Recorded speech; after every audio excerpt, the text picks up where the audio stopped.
في الأبصار. بارك الله لي ولكم بالقرآن العظيم ونفعني وإياكم بالآيات الحكيمة. أقول قولي هذا واتقوا العظيم لي ولكم ولسائر المسلمين فاستغفروه إنه غفور رحيم وغفور كريم.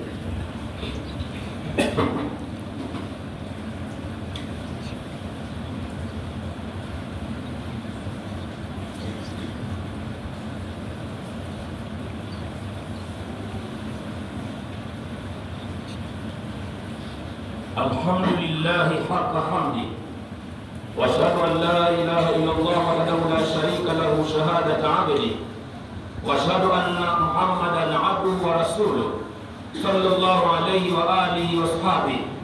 اما بعد فيا ايها المؤمنون اوصيكم ونفسي بتقوى الله. Ndugu Waislamu, na kuhusieni kwa mara nyingine kumcha Allah kama ambavyo nastahili kuhusia nafsi yangu mwenyewe. Dhulma ndugu Waislamu,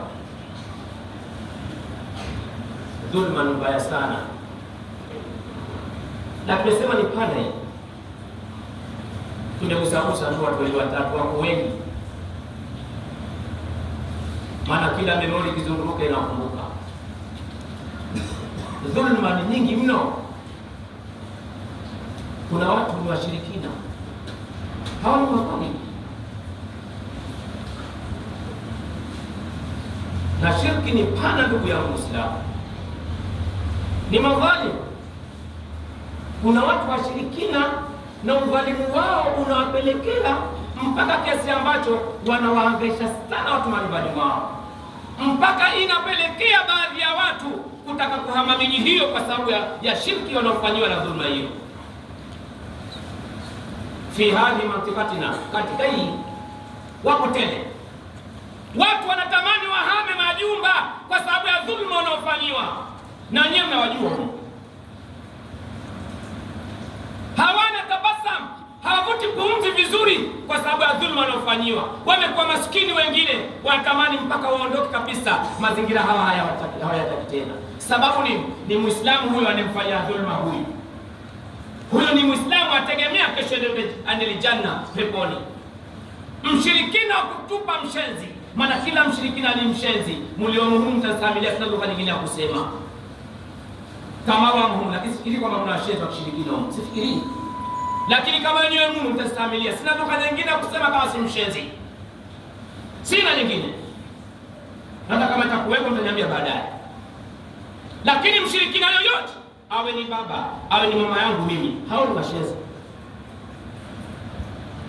Kwa sababu pia mimi nimewapa jina jepesi. Allah kawaita vipi kwenye sura Tauba?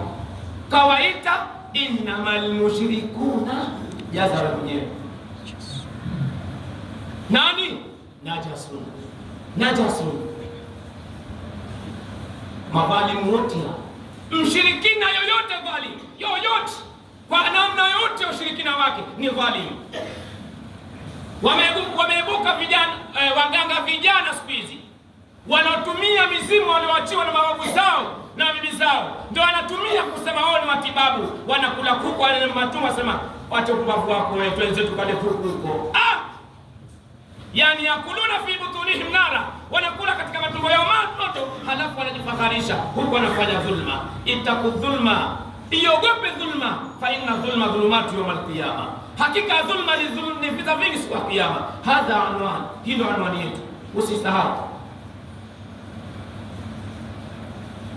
Waislamu, tukizungumza mada hizi wenyewe wanakeleka sana, lakini tuogope watu hali ya kwamba ndo Allah anasipotosha kuogopewa.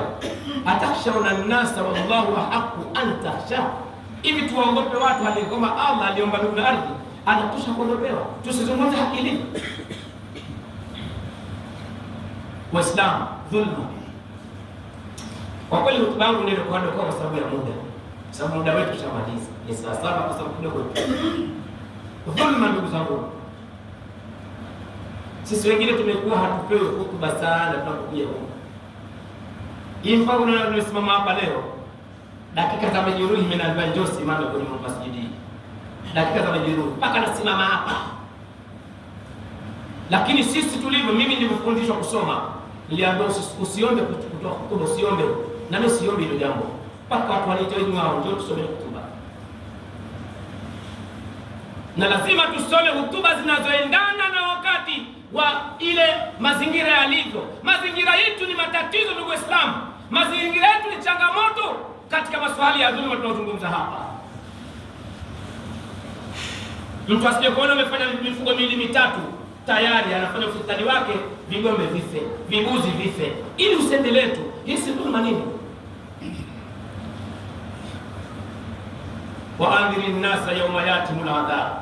Basi hawa wahadharisheni sana siku ambayo itawajilia nini? Adhabu. Wa andhiri nnasa yawma yatimul adhab. Hawa madhalimu wakhofisheni siku ambayo kwamba itawajilia adhabu. Fayaqulu alladhina dhalamu, watasema wale madhalimu wale washaiona adhabu sasa, wanajua sasa hapa mbele tunaenda motoni. Fayaqulu lilladhina dhalamu, au fayaqulu alladhina dhalamu, watasema wale waliodhulumu, rabbana, mola wetu, akhirna ila ajalin qarib, hebu tucheleweshe kwa muda mdogo hivi, usituondoe ya Rabbi, tucheleweshe kidogo. Nujibu da'wata, tutaitikia wito wako. Wanatabi rusul, tutafuata ile mijumbe. Allah anawauliza, awalam takunu aqsamtum min qablu ma lakum min zawad. Allah anauliza, nyinyi sio muda wako nyewe kwamba mtakutana mwisho, nyinyi sio nyinyi tena, mtakutorosha nini leo? Awalam takunu aqsamtum min qablu ma lakum min zawad. Nyinyi si mliapa nyinyi mkasema kwamba mkutana muda huu leo, si kama ya leo, vipi mcheleweshe muda? Ndugu Islam, tusifanye maskara. Allah ni mkali. Allah ameandaa adhabu kwa kila atakayekwenda kinyume na maamsho yake. Tusiringe, tusijione hiyo mizimu unayotumia wewe, hizo dhulma unazotumia wewe si chochote. Ukifumba jicho tu utatamani wale wote. Huyo ni shetani tu anayekuzaini. Sura hii Ibrahim, Allah anazungumzia watu hao, muda wetu hautoshi tena. Anazungumzia watu hao waliokubali kumtumikia shetani, waliokubali kutumwa akatumika ulimwenguni kwa ajili ya kumshirikisha Allah. Rudi katika sura Ibrahim, wamezungumzwa Allah aliposema, wabarazu lillahi jamia faqala dhuafau lilladhina istakbaru. Watakusanywa wote mbele ya Allah, watasema madhaifu kuambia wale waliojifuna. Maana yake wewe unatuma, utamwambia yule bosi wako mbele ya Allah, faqala dhuafau lilladhina istakbaru inna kunna lakum tabaa. Duniani kule tulikuwa tunakufuateni nyinyi, mulitutuma tukakuitikieni. Wanaambia madhalimu wakubwa ni madhalimu wadogo, mada yetu ni dhulma. Inna kunna lakum tabaa, duniani mulitutuma tukakutumikieni, tukafuateni. Fahal antum mughnuna anna min adhabi llahi min shay. Je, muna chochote cha kutokuwa na adhabu ya Allah leo? Sikilizeni wanavyotolewa kabisa. Qalu, mabana atasema, lau hadana Allahu la hadainakum, angetuongoa Allah leo sisi nyie na nyinyi mngeongoka. Lakini sawaun alaina, ni sawa juu yetu sisi na nyinyi. Ajazina, tukifadhaika, amsabarna, au tukisubiri. Malana min mahis, hapana upendo hapa leo. Wewe ulitumwa na ukoona mabosi ndio hawa tu walionituma. Kila ulinganio ulipokuwa ukija, unaona wanaolingania na makelele, uadhibu, uwatese, wasizungumze tena. Siku hiyo namwambia bosi wako, mnataka kutokoa na adhabu ya Allah leo? Na mabosi wanasema, ajazina amsabarna malana min mahis, tukifadhaika, tukisubiri, hakuna upenyo hapa leo.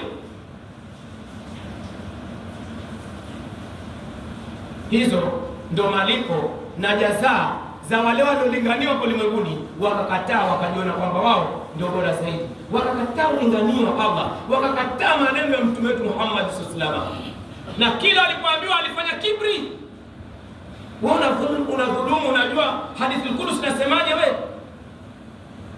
Maneno ya Allah mwenyewe yanasemaje hadithi al-Qudus?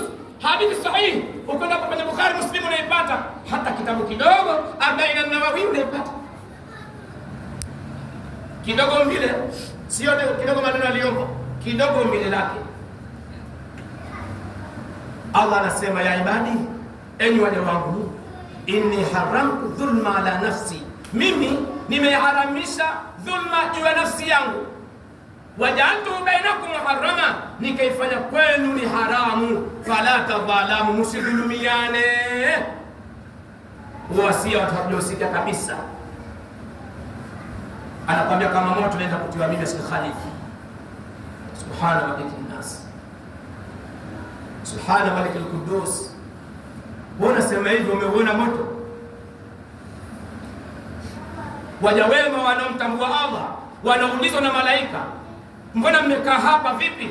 Wanasema tunataka radhi za Allah. Mnaogopa nini? Tunaogopa moto. Kama mungeona moto ungekwaje? Tungeukimbia zaidi. Wao wanasema kama moto ndaingizwa mimi mtu mwingine.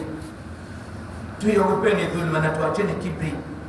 Allah anasema katika hadithi yake kuhusu nyingine, al-kibriya ridai, kibri ni mtandio wangu, wala adhamatu izari, na utukufu ni shuka yangu. Atakayenivua mimi nguo zangu mbili hizo, dakhala an-nar, nitamuingiza motoni. Wewe leo unavaa kibri kwa sababu ya dhulma yako, unasema ni liwalo na lile na liwe. Vipi jamani? Ittaqu dhulma fa inna dhulma dhulumatu yawm al-qiyama. Iogopeni dhulma, kwani dhulma ni vita vingi siku ya kiyama. Hebu wapeni nafuu viongozi wenu, wafanye biashara zao vizuri, waishi vizuri, walime vizuri, wawe na tabasamu nao vizuri. Waanze kuficheni. Hii Bwegeza imesika Bwegeza na Kajombo tunakusana. Lakini maisha nishaotembea sana hii Bwegeza. Nisheshi sana kwa shangazi yangu tunashare pale kwa kina Mwalimu. Sana tu. Wanaonijua umri wangu na wao wanajua ni kweli. Hii Bwegeza hii ina watu ambao wanawachania nguo watoto wa wazi wao kila siku. Mtoto akitaka kwenda skuli au chuoni anakuta shati au kanzu imeshachanwa au suruali imeshachanwa. Hii Bwegeza, na wanaofanya hivyo wanajiita ni Waislamu. Yumkin maujudu huna, inawezekana wamo, lakini wanachaniwa nguo watoto, hawapati tabasamu ya kusoma. Au mtoto anauma na shikio yote jambo gani? Tafrani tupu nyumbani, hawana tabasamu ya maisha. Ewe ndugu yangu, nafanyika kwa nini? Ma gharraka bi rabbikal karim, jambo gani linakuhuri kwa Mola wako mtukufu mpaka ukafanya mazako hivyo? Wajibu nini wewe mbele ya Allah? Umeona kule kwamba dhalimu hana udhuru atakaotoa mbele ya Allah akasikilikana, bado hujamwamini tu. Hebu tubia kwa Mola wako, sema tubtu ila Allah wa nadimtu ala ma fa'altu wa azimtu azimata la akida ala alla aura fil kufri. Hebu sema hivyo na uachane na dhulma hiyo, itakupeleka pabaya. Hujui muda gani malakul mauti anakuchukua na wewe wa dhulumu wale. Huna wema utakaofanya wakati unadumu na dhulma ukaenda kwa salama mbele ya Allah, ila wema wako wote utachukuliwa na ule wa dhulumu, na wote kwenda shimo la jahannam. Fana billahi min dhalika la tuqdiru. Waislamu, bi nisbati wakati, kutokana na wakati tulivyo, tuweke hapa. Nikipata fursa tutaonana tena inshallah. Tuombeane heri. Wataalamu wanasema khairul kalam ma kana wadana, ubora wa maneno ni yale machache na yenye kuleta faida. Tufaidike kwa haya, tuyachukue tukafanyie kazi, na kila mmoja muhadharishi kwanza, ahadharishi nafsi yake na dhulma, halafu muhadharishi na nafsi, ili tuepukane na athari hii au badaa hii. Hii ni badaa. Mwambe yetu hii, kama nakwambieni, kama sababu ya dhulma na ushirikina mwingi, watu wa Mwambe wangalikuwa matajiri na kila maduka, watu wangalitoka mbali huko wakaja ndani ya Mwambe kununua kila kitu, lakini kila mmoja anaogopa kufungua hata kile kiduka cha pipi, anaogopa hapa ndani ya Mwambe. Sababu ni dhulma tu. Ukilifungua duka kwa lazima useme na watu maalum, duka langu jamaa naleka hili, kwa hiyo inshallah nyendo walizi wangu lilindeni hili, kinyume na hivyo kuna cha kufaulu. Hada wal khabar idha kana nimta intabi, kama umelala zinduka. Hada wal khabar wa hada huwa Mwambe, ndio Mwambe wenyewe hiyo. Waliosifiwa kwamba watu wa Mwambe ni watu wenye ilmu, kuna toka wanazuoni huko. Leo imekuwa ni watu wa dhulma, watu wa Mwambe kwa ushirikina na mengineyo. Inna Allaha wa malaikatahu yusalluna ala nabi ya alladhina amanu sallu alayhi wa sallimu